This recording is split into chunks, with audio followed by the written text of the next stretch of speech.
2017, 6 p.m. This is the Charlton Board of Health meeting. In attendance tonight, myself, Matt Gagner, we have John Sanborn with us. We also have Department Head Jim Philbrook with us. And on our agenda, the first scheduled appointment we have is Gary Magnuson from CMG Environmental. So we're going to start with you, Gary. And I'd like to ask you right off the bat, when you're ready, I heard a rumor that there may have been a new detection of 1,4-dioxane in a different town. Yeah, I don't believe it's a rumor. I got the information through, not the DEP's website, but yeah, one of the homes on McGilpin Road had a detection of 1,4-dioxane. Mm-hmm. John Jordan probably knows the number, 0.17 maybe? I can't remember. Of the detection? No, 0.07, I think it was. The detection 0.11. 0.11, okay. And then 0.15. Below the drinking water standard, but detected. There is a daycare in that area. Mm-hmm. I'm not sure exactly which house it is relative to there, but it's proximal to that. And I understand DEP has asked for some additional testing over there. There's no follow-up on that on DEP's website. Okay. With Charlton, is there any new detections or any high elevated limits other than what's been going on? Or? No. I could basically say everything, excuse me, I'm a little cold. Everything is essentially the same, but that's really not true. January 17th, a status report was submitted. 1 minute. Take your time.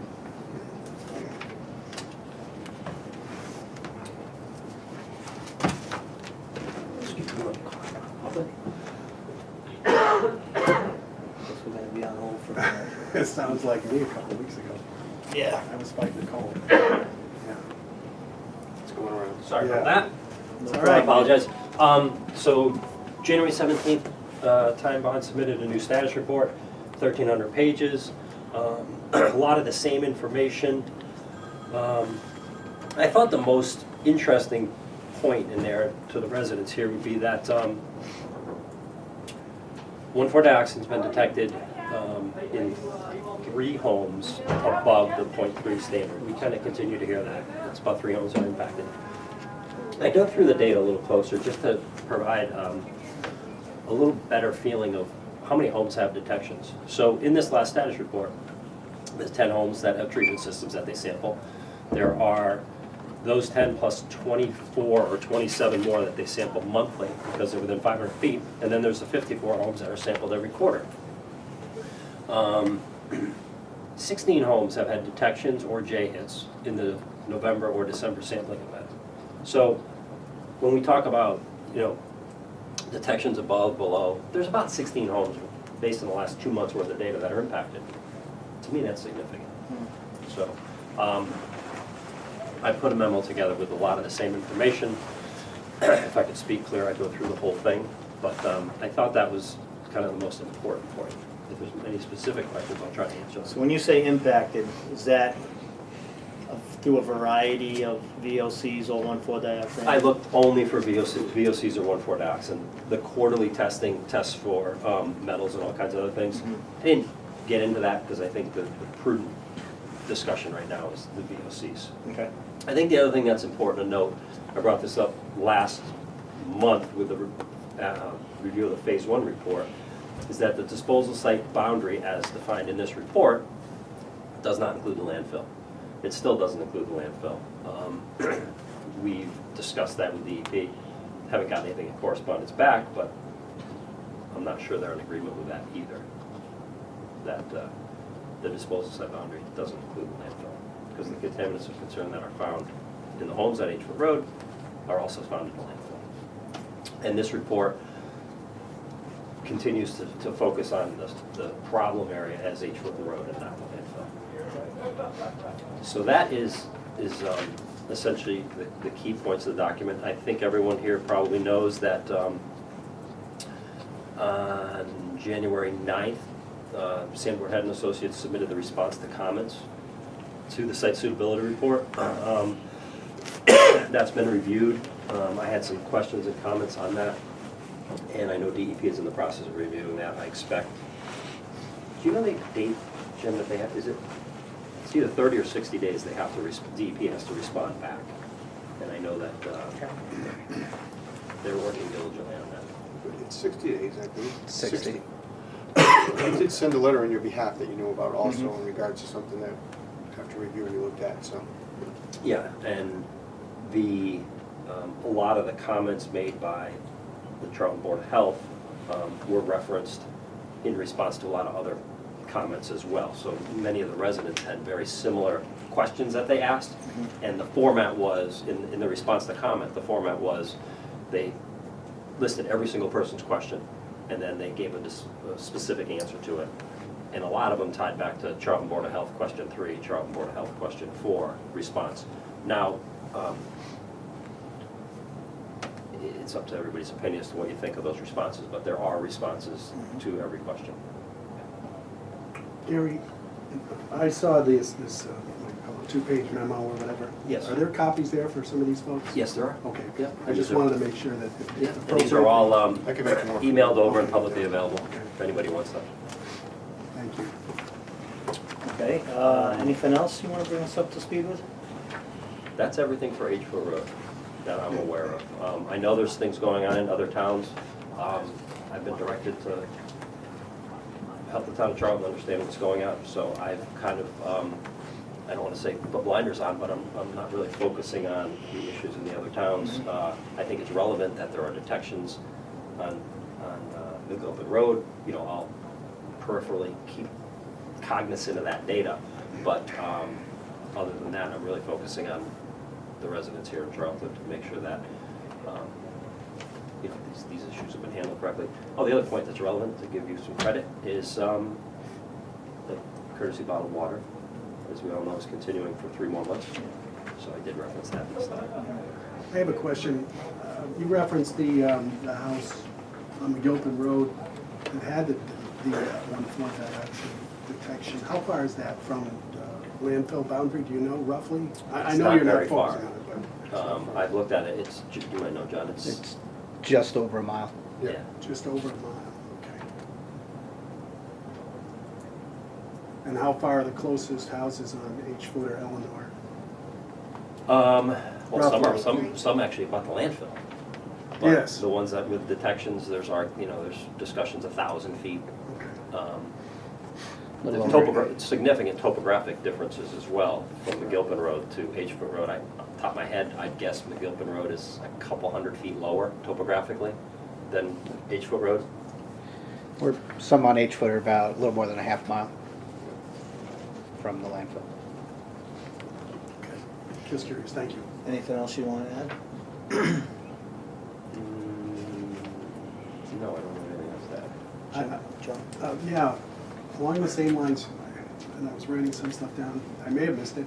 You said you weren't sure if they were going to increase additional testing of wells from the McGilpin Road hit? So it's kind of where we were a year and a half ago here. If DEP determines that that detection is related to or potentially related to the operations of the landfill, they could identify a party as a potentially responsible party. I've not seen anything to say that they've done that yet. Okay. Keep in mind, they haven't done that at the landfill yet for this situation we're dealing with for the tracking number 2-19678, which is the DEP tracking number for the landfill dealing with the contamination in H-Foot Road. They have not assigned a potentially responsible party. The non-specified PRP has been submitting reports, which is a gentleman from Casella who's been submitting reports. So, I don't know if DEP is going to issue anything. So when you talk about the issuance through DEP of the tracking number, would they do that per town or per incident, or how do they chop that up? Historically, they're all broken out. Every time you have new detection, you got a new tracking number. Okay. That's gone away. Oh, okay. They're dealing with landfills differently. My experience has been, over the past year or two, that it'll be one tracking number for one issue associated with a landfill. It is possible that they could issue a separate one for that. I don't know what's gonna happen. It's probably up in the air. It sounds like something will happen. Either DEP will make somebody do some testing, or DEP may go do some testing themselves. Again, nothing available from DEP at this point yet, and I did put a request into Tracy Axel and see if they had any new drinking water data. She didn't send me any because I think I have most of the current data right here. Here's one.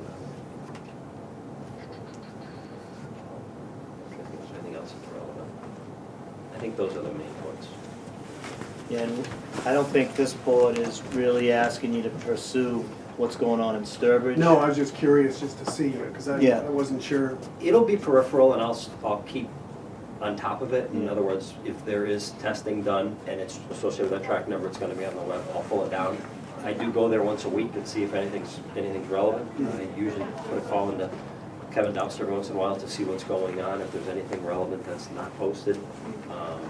But I don't have anything. Yeah, with that being said though, our board, Town of Charlton, and the Sturbridge Board of Board of Health, we do communicate, and I speak with their chairman and stuff too, so if there's anything that, we all need to be on the same page with. My phone rings as well, so if something comes up and we gotta put you on it, you know, absolutely we will, but I know they're kind of dealing with their town lines and we're dealing with theirs. John, anything else? Chip? Just want to mention DEP had a meeting in Southbridge on Thursday evening. John and I were there. There were more people here than were at that meeting. And it was, I went to say nothing, but when I heard Ty and Bond, Jeff Roberts' presentation, I was quite perturbed. So I had to say something, and Mary Jude came back with what exactly I wanted to hear, that they don't agree with the assessment Ty and Bond, or we're saying Bourne had, that they're not probable cause, so. And then there were some other things that pursued. John made a good presentation. Percy Pesci was there, but other than that, there was 3 of us and maybe, 3 others? It wasn't that many, it was very, 4 or 5 maybe from Southbridge, I think. so, but did go and, he did post it, but it's very difficult to hear, but I'm not sure it's worth watching, to be honest, so. Okay, thanks. Anybody have any comments that they wanna talk about for the landfill, John? Is there any update to the status of the town trying to get water down the streets with Southbridge and the state? And anything? Not at this time, I mean, something, but not at this time, or? not at this time. Anything else? Nothing else, then we're gonna move on to our next topic.